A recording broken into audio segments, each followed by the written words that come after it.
Welcome back, everybody. So now I've got like the background kind of blended in with some of those other colors like the red. I re-emphasized the yellow. I just went around with the yellow and kind of made it stand out a little bit more. So what I'm going to add on next, which I've already started to do, is the little outlines, and then we're going to add in the texture into the back to make it look more Zentangle and to help the figures stand out even more. So I've already kind of started that with the other figures, and feel free to, rotate your thing around. You don't have to keep it straight all the time. I'm using this ball stylus, but really you can use anything that's kind of like, that isn't gonna leave a specific mark. So it could be a toothpick, it could be a ball stylus like this, it could be, a stick. It could be I don't know, anything that's kind of pointy and isn't gonna leave a mark. So if you keep the lead in on a mechanical pencil, that would work.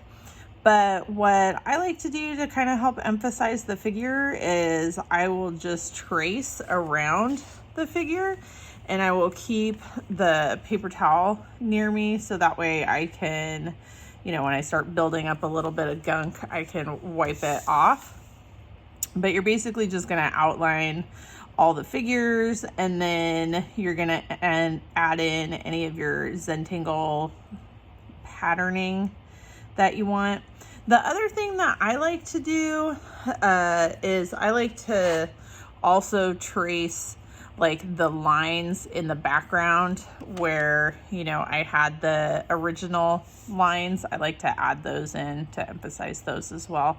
And in some areas it's going to show more, and in some areas it's going to show less, just because of the color that you're using. So once you have the figure all the way outlined, then that's when I usually start doing the background. Now, the background is just like using the ball stylus or whatever it was that you decided you were going to use, and just adding in some Zentangle patterns. You're just scraping away some of the extra oil pastels. So this process, you can do this with kind of any medium you want.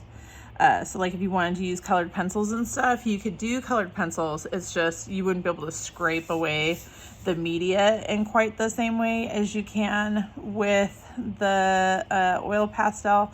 So you would just have to come up with some other way that you would want to emphasize all the different areas that you want to emphasize. But there's all kinds of possibilities with this, and I'll add in a video later of a bunch of the different possibilities. But as long as you're wiping off the extra gunk, it's pretty easy to just go in and start adding in some more defined lines and textures. So, I would just keep going, adding in more stuff. So I've added in, some texturing here and some texturing here. I like to kind of mimic the background, what I originally had. So if I've got stripes this way, then I'll probably add in stripes that way as well in the background. And once you have this all kind of completed, then you want to, seal it up, and I'll do that in the next video. Thanks, everybody.